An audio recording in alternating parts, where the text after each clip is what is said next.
E esse vídeo é patrocinado pela FabWeb Hospedagem de Sites e Servidores. Acesse www.fabweb.com.br. Envolva todos os seus tipos primitivos. Hoje nós vamos falar dessas dicas e exercícios do Objeto Calisthenics que fala que nós temos que envolver nossos tipos primitivos. Mas o que diachos isso quer dizer?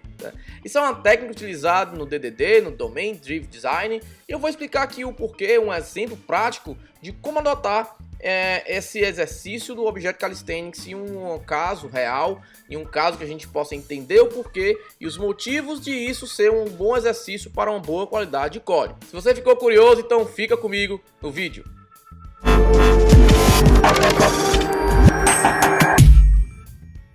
Fala galera, meu nome é Kilderson Senna e sejam todos muito bem-vindos para mais uma dica do Dev aqui no canal do DevTube. Antes de qualquer coisa, já dá o joinha aí, já inscreva-se no canal, no botãozinho vermelho que tem embaixo e já ativa a sineta para que você seja notificado assim que a gente sobe um vídeo para o YouTube.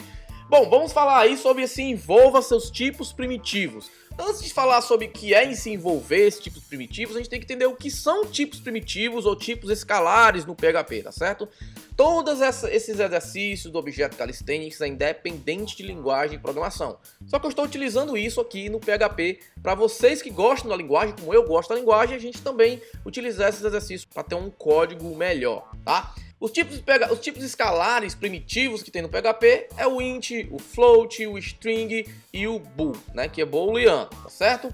E o envolver quer dizer algo, é pegar esses tipos primitivos e envolver eles dentro de uma classe, tá certo?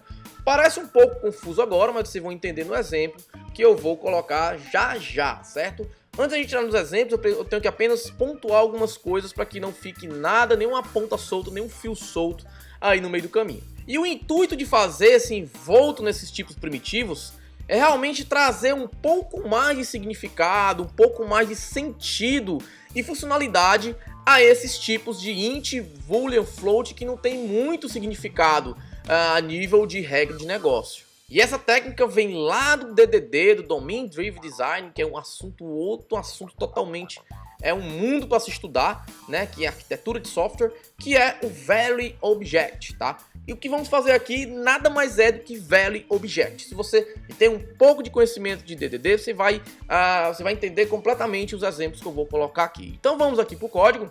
Eu vou criar aqui uma classe chamada Shopping Cart, que vai representar aqui um carrinho de compras, tá? Eu vou aqui abrir as tags do PHP e vou colocar aqui um snippet de código, certo? Vou colocar aqui somente a classe.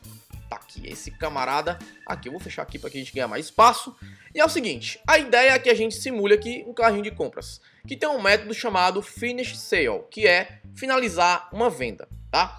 Qual a ideia aqui, certo? Qual a ideia? Eu tenho aqui duas constantes, tá? Que vão definir se o tipo de desconto é monetário, se é dinheiro, ou se é alguma porcentagem. Isso é muito comum em e-commerce por aí, em sistemas de venda, que vai dizer se o desconto dado em cima de alguma venda ele é um monetário ou um percentual, certo? Tranquilo até aqui. E no meu Finish Sale, eu tenho aqui um parâmetro float, que é o amount, que é o total da minha venda. Eu tenho aqui um float discount, que é para dizer o valor de desconto. E eu tenho aqui uma string, que é um discount type. Na verdade não é string, é um int. Desculpe aqui, tá? É um int chamado discount type, que vai dizer qual é o tipo de desconto, que é consequentemente um desses dois aqui em cima, tá?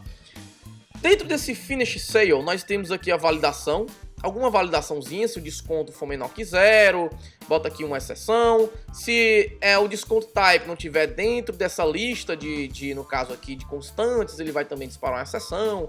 E teria, no caso, outras validações. Então, entendam que esses tipos escalares, esse tipo float, int, não são muito representativos, eles não representam muito bem um desconto, tá? Se eu tivesse, por exemplo, uma outra característica de desconto, por exemplo, se eu tivesse aqui a moeda, se era em dólar, se é em real, se é em euro, eu tinha que chegar aqui e dizer um int money type, sei lá, entendeu? Então eu ia criar trocentos parâmetros aqui e esses trocentos parâmetros não iria representar um desconto, tá? Então, qual a ideia aqui, né? Qual é o grande lance aqui, tá?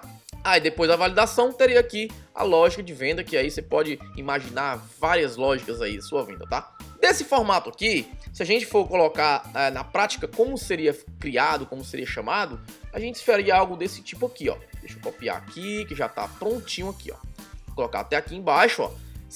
Eu iria instanciar aqui o meu shopping cart e eu ia fazer o seguinte, eu ia fazer um finish sale, ia colocar 1000, né, que é o amount, que é o total, ia colocar aqui 10, que é o valor do desconto, e ia dizer que esse desconto era em dinheiro, né?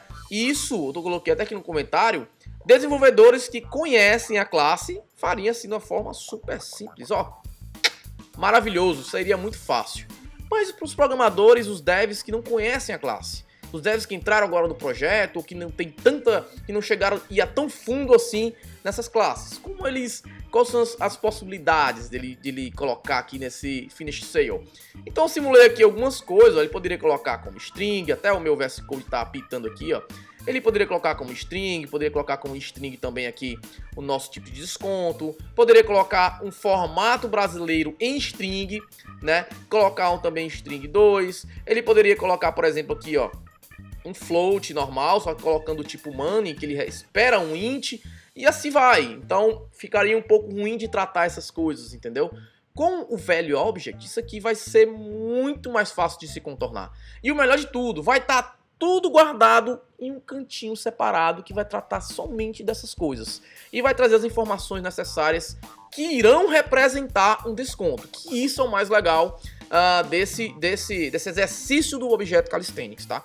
Vamos fazer o seguinte, eu vou pegar aqui vou salvar aqui, tá? E vou criar aqui, vou copiar, vou colar e vou chamar aqui de Shopping Cart New, certo? E vou botar aqui Shopping Cart New, tem o mesmo arquivo aqui, tá certo? Tem os dois abertos aqui pra gente comparar depois. A ideia é envolver os tipos primitivos, ou seja, eu tenho que pegar os tipos primitivos e envolver em uma classe, tá? A ideia é essa. Olhando para esse método, eu vejo que esses dois argumentos estão representando um desconto. Então, eu tenho que pegar esses dois parâmetros que são escalares, primitivos, e envolvê-los em uma classe para representar um desconto. Certo? Essa seria a ideia aqui, ok? Então, o que a gente pode fazer? Eu vou clicar aqui um Final Class, Discount. Vou fazer o seguinte, ó, Private Value e Private Discount Type, certo? Esses camaradas aqui, ó, vem pra cá, certo? Porque isso aqui se diz respeito ao desconto e não ao carrinho de compras, certo? Isso aqui eu posso vir pra cá, ok? Isso aqui, ó, essa validação, ela vai ter que vir pra cá, certo? Eu vou logo criar aqui um Public Function underline construct. Essa validação vai ter que vir para cá, porque isso é uma coisa que é do Object Value, que é o Object Value nada mais é do que um objeto que se auto-valida e se também auto-trata, digamos assim. Eu posso pegar esse valor de desconto e tratá-lo de alguma forma para que ele saia de uma forma, digamos assim, única, certo? Resumindo bem resumidamente, seria isso, tá? Então, o que eu tenho que fazer aqui, ó? No meu construtor, eu tenho que fazer o seguinte, eu tenho que receber esses camaradas que estavam aqui. Vocês lembram daqueles dois parâmetros que estavam aqui? Esses caras vão vir para cá, ó. Float Value e int Discount Type, certo? Automaticamente, aqui vai desconto, vou botar Value. E aqui, beleza, ficou tudo ok, ó. Eu estou validando o meu objeto. Se por acaso ele passar por essas validações, eu venho aqui e faço, ó, this value é igual a value e discount type é igual a discount type. Opa, discount type, ok? A ideia é essa aqui. Isso sim representa um desconto. Isso aqui representa um desconto de verdade. Se eu quiser utilizar esse desconto em outros lugares, como orçamento, como abertura de uma venda, como, sei lá, em qualquer outro, entrada de caixa, não sei, você poderá utilizar esse discount porque ele é algo que representa um desconto. Muito melhor do que um int e um float como estava antes, tá certo? E veja só que também que o meu finish sale ele vai ter apenas a lógica de fazer a venda, né, lá, e finalizar o carrinho. Ele não vai se preocupar com o que tem no desconto, se foi validado direitinho, não. Ele apenas recebeu o desconto e fazer o que tem que ser feito. E a ideia também do Object Value é que ele tem que ser imutável, tá? Então, esses atributos têm que ser privados e eu tenho que disponibilizar somente os getters para ele, tá? Eu já tenho aqui os getters já na minha área de transferência e já coloco aqui, ó, certo? Get value, no caso aqui, é um float, ok? Então, o meu object value, ele tem que ser imutável, tá certo? Então, eu só posso disponibilizar getters, eu não posso disponibilizar setters. Eu tenho que criar e ele ser ele o resto do ciclo de vida da tua aplicação, tá bom? Então, aqui já temos praticamente feito o que precisamos. A única mudança que vai ter aqui é aqui na hora de chamar. Que ao invés de chamar nesse formato aqui, ó, nós vamos fazer, né, new discount. Vamos colocar aqui, ó, 10. E aqui, ao invés de ser shop cart, vai ser discount. Aqui eu tenho que colocar só esse camarada aqui, pronto, para ele tirar os erros, pronto. Certo? Então a ideia seria essa daqui, ó. Eu colocar, por exemplo, R$1.000 e um new discount. E aí sim o meu desconto, né? A minha classe desconto, ela fazer todas as validações, todos os tratamentos necessários para que eu traga algo que representa um desconto, tá? Então essa é a ideia aqui de utilizar esse Value Object. Seria a mesma ideia aqui, ó. Eu teria que ser capaz de fazer isso aqui, ó. Isso aqui. Isso aqui. Ok? Mesma coisa lá para os outros, ó.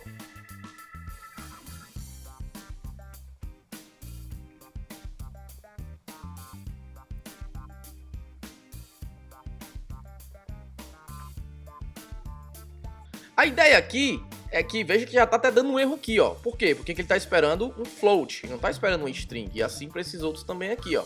Certo? Aí é que entra uma classe quando ela é bem projetada, tá? Se você quer permitir que mesmo assim, que mesmo com esses formatos, o teu value object ele retorne, no caso aqui, nesse caso, ele retorne 1230.20, um float, certo? Você pode sim, nesse formato aqui, fazer essa conversão dentro do seu value object, tá? Pode sim. Então, o que a gente tem que fazer para resolver isso?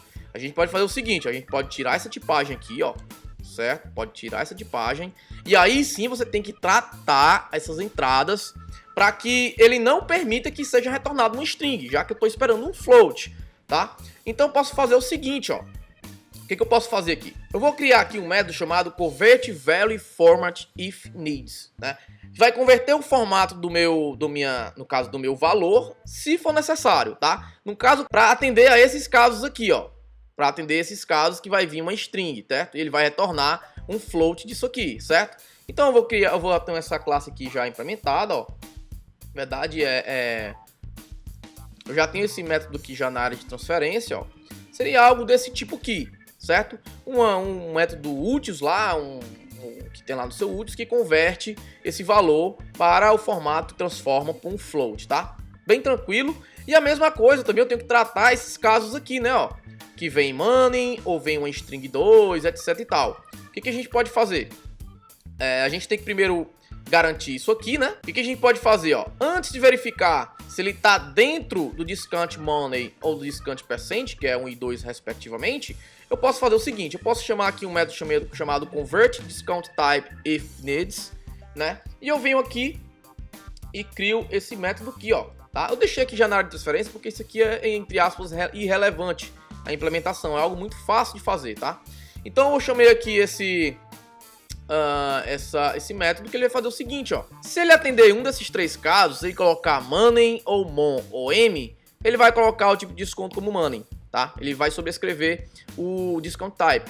A mesma coisa se for percent, perc e p, ele vai colocar o discount type como percent. Então ele sempre vai ser 1 ou 2. Eu tô aqui fazendo essa brincadeirinha. Caso seja qualquer outra coisa, aí sim ele não vai entrar aqui e vai disparar lá a exceção, tá certo? Então eu posso fazer isso aqui, ó, e aqui ele vai me garantir que eu vou retornar 1 ou 2, e aqui continuar seguindo o fluxo. Então, isso já vai atender aqui esses casos dos programadores que não conhecem a Nugaça aqui, a minha classe, tá? E esse é o conceito do Value Object, tá? Que vem lá do DDD, certo? Então, espero que tenha entendido o porquê dessa utilização do envolver tipos primitivos, tipos escalares aqui no PHP. Mas tem um grande porém, né? Digamos assim, não precisa ter muito pragmatismo nesses exercícios, tá? Porque ainda mais que isso é independente de linguagem de programação. Tem um pequeno ponto negativo nesse tipo de exercício do Object Calisthenics, que ele adiciona complexidade a mais ao seu código. Na tradução, na pé da letra do Object Calisthenics, ele diz que nós temos que envolver todos os tipos primitivos, ou seja, ele, no caso, seguindo a risca lá de forma pragmática, né, seria no caso envolver-se a mount, que para mim, na minha ótica, não precisa ser envolvido em uma classe que represente um amount, entendeu? Então isso vai muito da análise do que você está fazendo. Então não sai por aí pegando todos os tipos primitivos, não vá colocando, envolvendo dentro de classes, não. Tenha um certo bom senso, tá? O discount aqui nesse caso eu achei interessante ter ele como uma representação melhor do desconto do que um float e um int. Como o PHP não é fortemente tipado, se torna um pouco improdutivo fazer esse tipo de coisa. Então faz com calma, analisa o que está sendo feito, e se você vê que tem, sei lá, uns parâmetros lá que está representando algo e que deve ter alguma representatividade melhor, aí sim você aplica esse conceito, esse exercício do Object Calisthenics. Espero que você tenha gostado, espero que você tenha entendido. Qualquer dúvida, põe aí nos comentários e eu encontro você nos próximos vídeos aqui do DevTube. Valeu!